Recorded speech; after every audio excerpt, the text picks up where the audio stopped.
Now I would like to request Associate Professor IIMJ Greater Noida, Professor Dr. K N Chaube, retired Colonel, Indian Army. Please kindly come on the podium. He is a mechanical engineer from MNNIT, Allahabad. He has conducted a number of training programs for senior and middle management level at Ministry of Defense, EIL, BHEL, GAIL, NTPC, IAA, NFL and AAI. Please welcome him. CSR पर funds खर्च कर रहे हैं, हमारी government ने norms बनाए हुए हैं। BRSR का भी डिस्कशन किया था, बहुत अच्छा यूनिवर्सिटी। CSR में कौन सी कंपनी पैसे दे रही है, पैसे दे रही है और उससे टैक्स देने के बाद पैसे।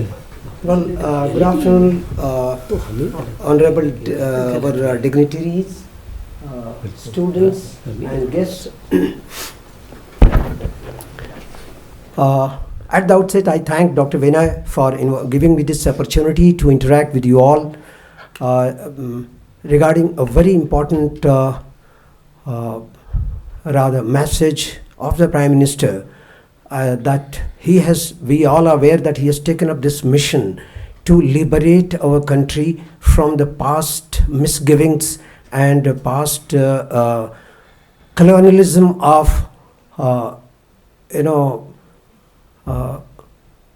lack of progress, lack of forwardness. He has taken as a mission to take the country forward and make really what my previous speaker has spoken, to make it as a Vishwaguru, which we have already been, as very rightly said by my previous speakers. We have already been. We are just trying to get back our position that we have not only missed out, but probably we have completely forgotten. So our President Prime Minister, he has taken up a mission to remove all these, erase the old memories and bring us to a well-lit world. Right. So today's talk I am going to cover in 4 parts. Part 1, the vision of self-reliant India, as already my previous speakers have spoken about it. I will be very brief. Then second part will be prerequisites to self-reliant India. And the third part, the role of HR in driving business transformation. And the last one, what is the way forward for self-reliant India? Let's see the first one. The vision of self-reliant India. Our Prime Minister, Honorable Mr. Narendra Modi, he has already said he wants India to be a bigger and more important, play a bigger and more important role in global economy by 4 aspects, that is an efficient, competitive, resilient and self-sustaining economy that will take India forward and give its rightful place. And so let's see what are the prerequisites. What is required to become to make the India of our Prime Minister's dream? First, there are 5 aspects, 5 pillars. First one, economy. Second is infrastructure. Third is technology-driven systems. And the fourth, vibrant demography and demand. All 5, if we see quickly, the Prime Minister, I'm not able to, I can vividly recall the barely a few years back I used to teach our GDP figure as nearly $2 trillion. But I'm glad to now revise those figures. Kind courtesy our dynamic effort of our Prime Minister, almost double. So nearly $4 trillion, 3.73 is the correct figure, and 5th largest economy in the world. So economy wise already we are quite ahead. Infrastructure, there are 6 major pillars of infrastructure in terms of road, rail, air, inland water transport, and 2 more, that is power sector and communication. So if you see in all these, road, the Prime Minister has already initiated Bharat Mala project. Rail, already, you've seen, almost 20 lakh crore he has earmarked for our semi-high-speed rail network, on which modern trains, that is Vande Bharat, are running. 20 lakh crore is already earmarked. So, in fact, other day I was just thinking that we used to see with a lot of curiosity the modern trains of foreign countries. Now, precisely, dear friends, we have on India, in our India, much nice and huge number of trains. Soon we are going to see another 400 trains being inducted in India. So, therefore, rail network. And then inland water transport also, Sagar Mala, as you are already aware. So we've seen, and in case of air infrastructure, already Udan, does anyone know what is Udan? From the students I would like to know. UDAN. Have you heard this word? Udan, UDAN, yeah. This is the project taken by PM Narendra Modi to set up a small air bases in each and every part of the country. Very right, very right. And the people who can Very afford the airlines, they can. Thank you so much, thank you so much. Udan, UDAN. The Prime Minister, it is only our Prime Minister who could think, Ude Desh Ka Aam Nagarik. UDAN. He literally put himself, as my previous speaker has very rightly brought out, Dr. Amin, that put yourself into the shoes of Aam Nagarik. He had literally put himself into the shoes of Aam Nagarik. He said, Ude Desh Ka Aam Nagarik. So already air towards infrastructure, huge amount of effort has been put in terms of Project Udan. Then digitalization, probably historically what we say, na bhuto na bhavishyati, probably what our Prime Minister Narendra Modi is doing, has done in terms of digitalization. It will be a golden imprint on the history of India. That is in terms of digitalization, which is the need of the critical need, dire need of the hour. So about the technology also we've seen, and now how to achieve this. There are 4 M of self-reliant. This is first one is minimize import. We have to minimize import. We have to maximize export. Manufacture essential goods locally, as Prime Minister had said, that vocal for local. And the last one, most current technology, the 4 M. And minimize import. Let me tell you, friends, that today there is one single agenda Prime Minister has given to most of the people. Some people with whom people in high positions. Sometimes I keep interacting. Literally from horse's mouth, that the first thing Prime Minister says that tell me in your department how many items are being imported, and quickly it is to be brought to 0. And people are succeeding, people are doing. It was earlier just because of their nefarious hidden interest, the imports were being carried on. Now today's India is a forward-looking India. Here we are only for results and self-reliant India. So therefore, our own people, they are giving wonderful results, and in the most critical technological area, we are almost halfway through in terms of reducing our imports.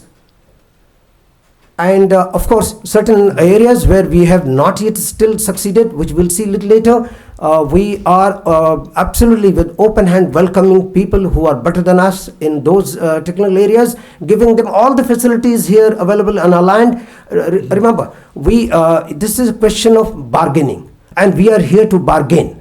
Somebody has technology, Unfortunately, we do not have today some of the technologies at hand. So there are some people who have technology, but their markets are completely saturated. We are one of the biggest, rather the biggest market in the world, and we are going to really do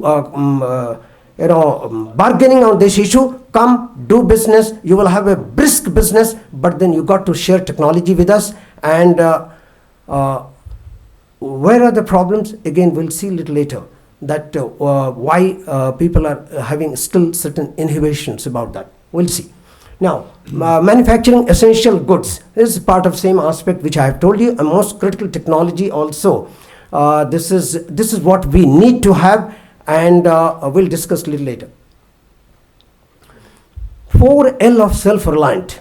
After having seen 4M, now 4L, that is land, labor, liquidity, laws.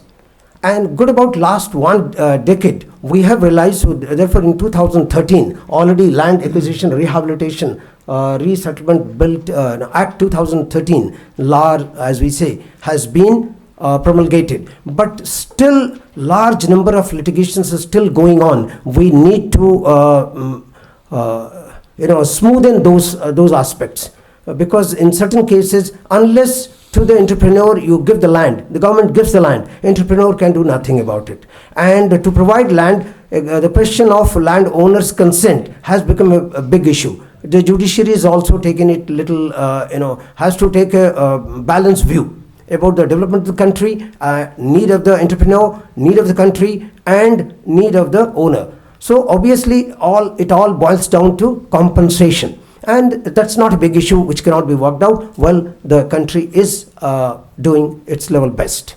Labor, as you all know, already there were more than 4.5, more than 4 dozen labor laws.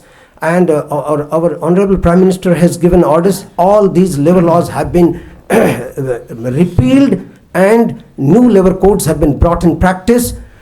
Interesting aspect we see the idea behind it. Earlier it was labor law. Law means something which is a violation which will cause prosecution. So he said, why should we prosecute an entrepreneur? Why should we? Labor laws, if there is some violation, probably most of the time it is because of lack of knowledge. So where is the question of prosecuting our entrepreneur? He simply ordered repealing of those laws, and he said you might as well call them as code, संहिता. संहिता जो कि हमें बता दें, अगर हम ना करें फिर हमारी गलती है, then I should be prosecuted. So he changed laws into codes. The 4 codes already have been, as you can see there, codes on occupational safety, health and working conditions, codes on wages, codes on social security, and code on industrial relation. These 4 codes very, very essential for industrial development and labor, towards our labor, who are the backbone of the economy, particularly MSME, where which is giving good about more than 95% employment to the people. These laws have already been taken care of. Liquidity towards liquidity also. If you remember, good about just 2-3 years back, half a dozen banks have going into losses, but instead of creating any fuss about it, quickly a decision was taken, and banks were recapitalized, mergers were ordered, FDI reforms, GST reforms, all these things have been done, including ease of doing business. So a lot of effort has gone in. And then lastly, law in terms of power sector. Power sector, the problems, certain like coal-based thermal power plants, they were really becoming a nuisance, a big nuisance towards degradation of and pollution in the environment. And so therefore a prudent decision had to be taken, whether you want thermal power station to generate electricity, or you want this environmental power thing aspect to be taken care of. So again, judicious decision has been taken, and power sector reforms have been carried out in terms of those quality of coal has been improved. The government has given them permission to import coal which is having which are less polluting than our indigenous coals which were causing more pollution. So that means a balanced view has been taken care of through reforms. So now, having discussed the current scenario, now quickly I'll bring about what is the role of HR fraternity, HR leaders. How can they help Prime Minister taking his vision forward? Now let's see the HR. The basic HR functions, as you all must have been taught, it is the human resource planning and then what you call it, recruitment, selection and training development and performance and reward and compensation and things like that. You must have been taught. So these are primary HR functions. So let's see how best HR can contribute towards this national mission. Regarding talent acquisition, as you know, objective is to attract, retain and develop top talent to drive innovation and growth. These are the two aspects. You as future HR managers and business managers, you got to consider this aspect, be very, very clear that what you are, the people to whom you are recruiting, they should be the ones who can drive innovation, who can drive growth. Your company's performance will indicate the performance of the sector, performance of the country and performance of economy of the country. So therefore you have a very major responsibility, not what our Dr. Sahib has said कि वो serial number 1, 2 के बाद 9 को लेना है because 9 is related to me. Absolutely not. It will be a crime against the nation. Now, in employee engagement, this is the second aspect. After talent acquisition, you as a future HR managers, your job will be employee engagement. Towards employee, remember, 20% people in all organizations today and always, in past, today and future also, they will continue to be deadwood. Deadwood means they have to be simply carried on. So earliest HR gets rid of those people, it is better. And because we cannot we cannot leave our country behind because of these deadwoods. So therefore what you do, HR's job is towards employee engagement is to enhance it and create fine company culture in order to drive innovation. Remember always this word comes again, drive innovation, enhance productivity, enhance performance, enhance efficiency and growth. These are the primary objectives with which we work about the employee engagement. And but it is easy to say, much easier to be said than how to do. I am here to just give you some clue about this. How should you go about, you future managers and business leaders?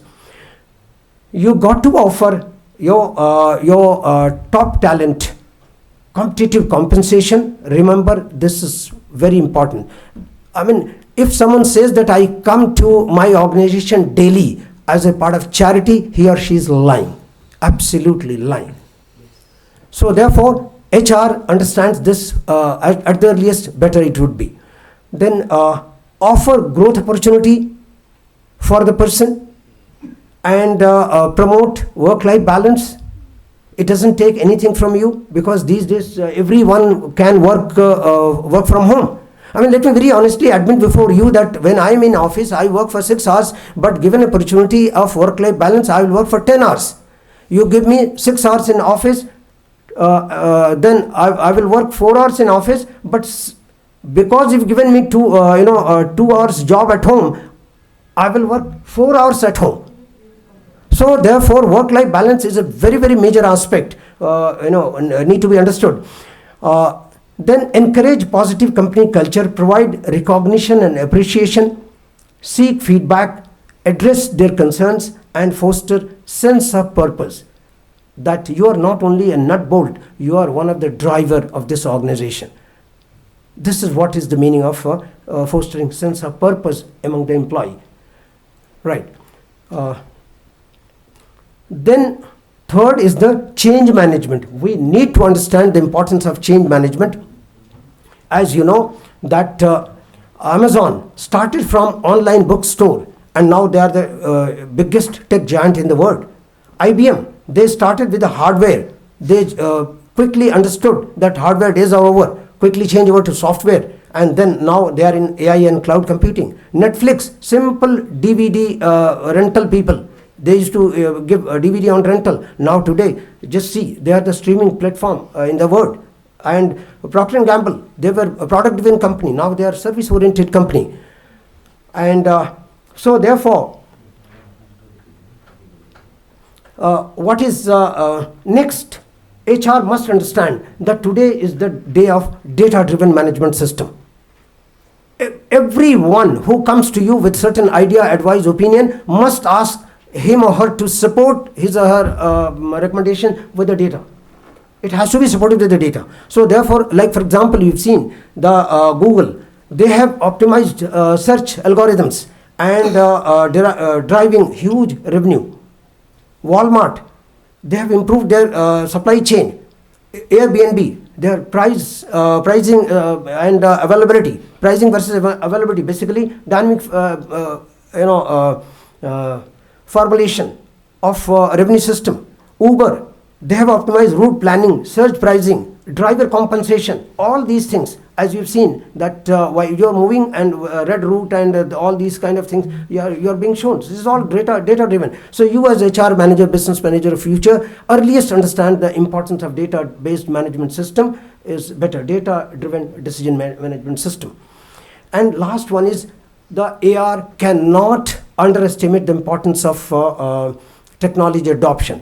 Just let me share with you one statistics. In TCS, there are nearly about 6.4 lakh employees, 6.4 lakh, and their attrition rate is 17.8%. 17.8% people leave TCS every year. So that means vacancy कितनी हो गई वहाँ TCS में हर साल 1,10,000 के आसपास. 1,10,000 अगर CV आपके पास आता है हर साल, you just imagine what will be the fate of the company जहाँ 1,10,000 CV को HR ने sorting करके appointment करना है, and time taken, you will be shocked to know that you HR will not be given any time for placement or training.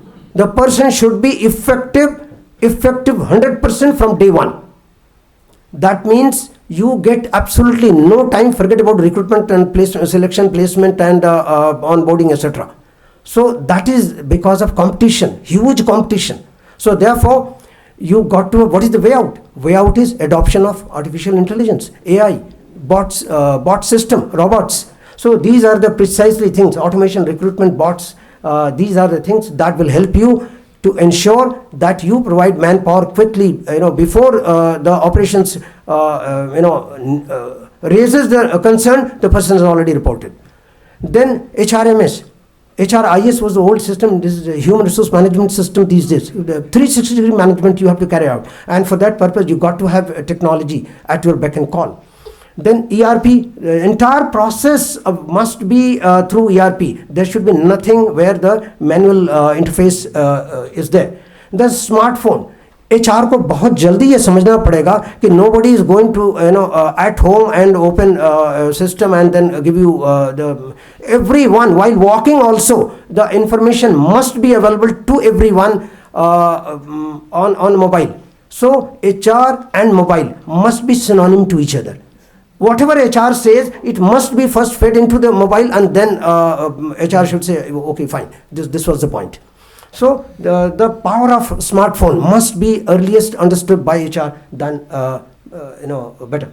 HR analytics, whereby you are improving recruitment, training, development, and performance, etc. All these, like Dr. Naveen had said, that or Dr. Sahib Singh very rightly said that you should be able to predict about your employees that this fellow is going to leave in 15 days, this fellow is going to leave in 1 month, and already your planning has started, and your HR analytics will clearly give enough indication by virtue various his job habits, predicting the predictive analysis.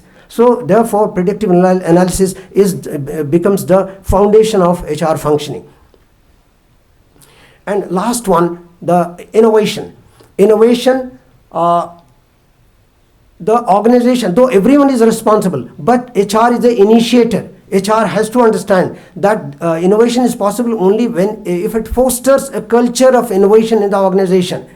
And then HR should not be after the people who have failed. Rather, when the Prime Minister of the country, when one of our launching mission had failed, we all have seen on the television, the mission leader was hugged by the Prime Minister even after failing in the mission. Do you recall? Chandrayaan, the previous mission had failed, and our scientist, the leader, was in tears. He cried, and the Prime Minister hugged him. So this is what the meaning. Learn from mistakes, and do not be after the blood of the employee. And collaborate across departments, break down silos, encourage cross-functional teams, listen to customers, invest in R&D, encourage diversity, seek external partnership, embrace different perception, collaborate with startup and universities. Now, so therefore, I come on to the last part. In next 2 minutes, I'll say what is the way forward. हम यहाँ तक तो अभी जो भी रहा हम ये कर चुके हैं. आगे हमारे लिए रास्ता जो है वो ये है, labour law reform. Labor codes have not been promulgated as yet. That's a point of concern. I have said labor laws have been repealed, not yet repealed, because they will be repealed only once the labor codes come into practice, and which is still awaited. So hope Dr. Vinay will be giving out these points. The point of concern that labor law reforms are still awaited from the government side, and our entrepreneurs will be having problem if it is not done earliest. The PLI scheme is doing very well. So much so that I would say 3.2 lakh crore almost investment has come, and so this is to be more boldly continued with, because even the Tesla came to India, and they're also trying to bargain with us.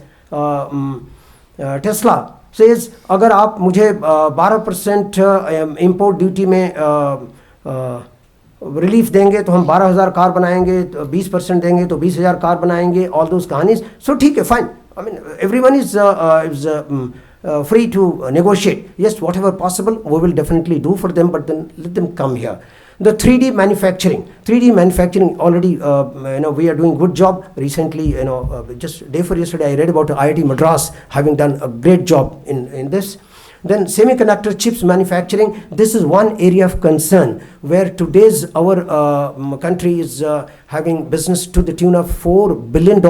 But shortly, very shortly, I think by 2030, we are going to have to the tune of $80 billion need of our own need of chips. So therefore, how to graduate from $4 billion today's our business level to manufacturing level to $80 billion. That's an area of concern. Then D2M, direct to mobile. This is another beautiful concept which government is seriously considering. Like you just imagine, आपके पास data नहीं है फिर भी आप access कर पा रहे हैं. It will be really great, and believe me, government is on this job. It is doing. But only thing is that it is to be expedited. Then regulatory sandboxes. This is very important. Due to paucity of time, I leave it to my audience. And this is one of the fabulous concept, that is regulatory sandboxes, which government is seriously thinking and must roll out this at the earliest. Digital Personal Data Protection Act has been promulgated. Rules are still to be promulgated, because unless the rules are promulgated, the people will be in complete disarray. Because the fine for violating any personal data violation is 500 crores. So therefore, government earliest should be able to do this. Then generative AI, large language model, LLM. This is one area we are lagging very badly. And yesterday's latest news is that Ola has already produced one of the LLM based AI. So therefore, this is another area wherein we need to work very. And then AI Act. We all are talking about AI, artificial intelligence, but when are we going to give AI Act to the country? Because it has a huge amount of pluses and minuses. And why? It is clear that Government of India has started already thinking in terms of responsible AI. And let me tell you what my previous speakers have said. India will be a Vishwaguru, because to the best of my understanding, India is the first country which has started talking about responsible AI. We all have been, till yesterday, you all must have heard about AI, all those AIs, deep fake, all those stories. In fact, these are the things have been bothering us. And India is the first country perhaps which has started talking about responsible AI, which has already done its bookwork. अगर आपको ध्यान हो, करीब 3 हफ्ते पहले, 1 महीने पहले, the Honorable President of United States had called 3 top tech CEOs, that is Google and Microsoft, and the third IBM. All 3 happened to be Indians. 3 topmost world tech leaders were called by Joe Biden, and question was how to handle the offside or the wrong side of AI. He was discussing, and believe me, I am giving you a firm date, 12 जनवरी को हिंदुस्तान में tender इन हो जाएगा responsible AI का.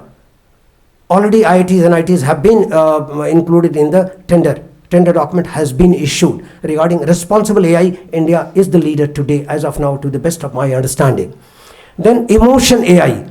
Due to paucity of time, I am leaving up to my audience to understand this better. Emotion AI, and इसके जरिए आप user के आपने नाम लिया, और अगर नाम लेते ही मेरे चेहरे पर ऐसा आया कि क्या बेकार का इन्होंने मुझे बोर कर दिया, वो बिट क्लियरली फीडबैक चला जाएगा उस प्रोडक्ट के बारे में मेरा. So that is emotion AI. Nobody is required to ask me.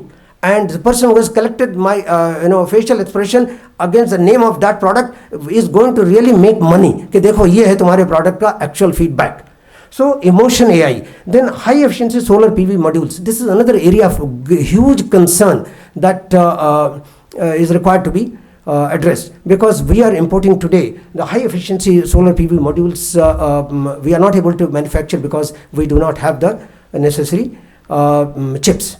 Then IPR laws. ये मैं पॉइंट कह रहा था कि विदेशी अपनी टेक्नोलॉजी लाने में इसलिए हिचकिचा रहे हैं because we do not have a robust, reliable IPR regime. So that is earliest possible. Our Prime Minister is going to intervene on this. I think the trust, it will develop trust among the tech giants, and will be able to then get technology. And lastly, litigation. The litigation is very, very important aspect. In 70% of the cases, the litigant is Government of India. You'll be surprised. I was speaking to one of the American entrepreneur. He was telling me, in your country, if I put 100 rupees for coming to your country, I need 500 rupees to get out of your country. So this is the point. It has to be very seriously taken into consideration, that litigation must be reduced. So here I come to an end. Thank you so much. Thanks a lot.